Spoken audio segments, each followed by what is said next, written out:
And we now speak to COMELEC Spokesperson James Jimenez. Good morning. Thank you for taking our call.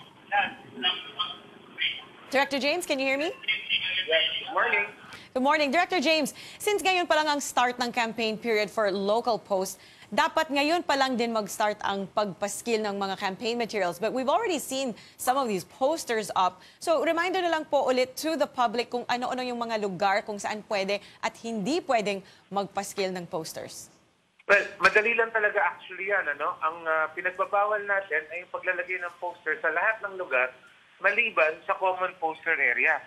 So common poster area lang talaga ang pwedeng paglagyan ng mga poster at mga propaganda materials.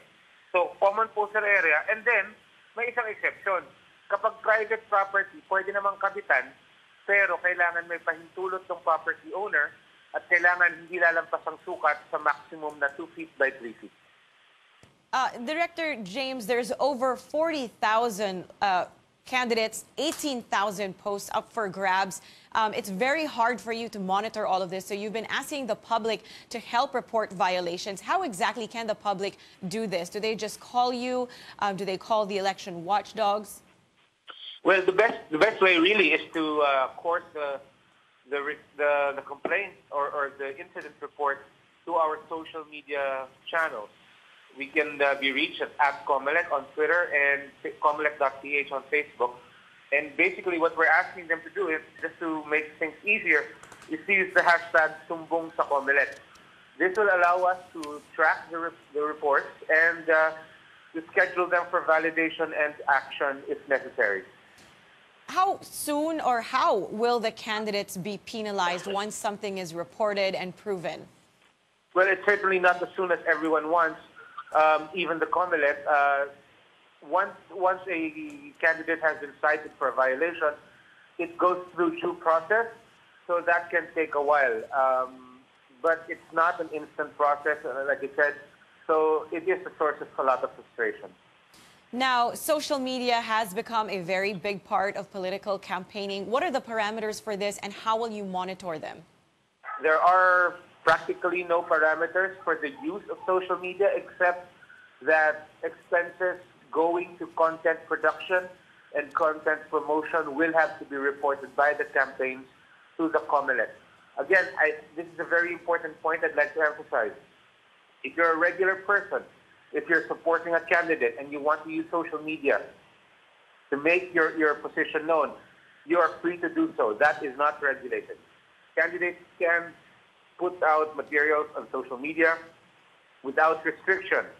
The only thing that the COMELEC is at this point regulating is cost of content production and promotion, which means we want to know how much it costs you to put together that video, to put together that commercial that you're airing for free on the internet. And second, we want to know how much it costs you to push that message out to the people.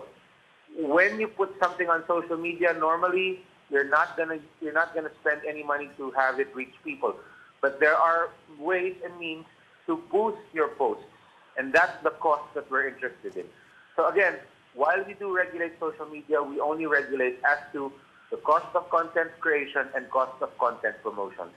All right, very clear. Lastly, Director James, let's talk about election hotspots. How are you monitoring these areas, and what is happening there right now?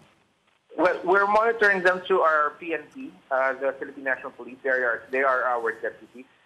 And basically what happens is that they're the ones with elements on the ground, and they're able to evaluate the security situation. When an area is placed under COMELEC, under a COMELEC watch list or COMELEC hotspot, then that's when we become extra watchful. That's when we become extra careful because, again, there is reason to believe that violence will erupt there at any minute. As a result, we're able to augment the police forces in that area. If needed, we're able to move people around as necessary to ensure that the election laws are faithfully complied with. How many election hotspots are there this year? Right now, there are more than 700. So, but a lot of these things, like for instance, in Mindanao, the whole of Mindanao, which accounts for the bulk of the 700, it's under a watch list or in a hotspot, and category red hotspot, in fact. But that doesn't mean that literally every single place is a hotbed for violence. It simply means that the entire region is being watched because of the possibility of violence erupting there. All right. Thank you very much for your time. That was COMELEC spokesperson James Jimenez.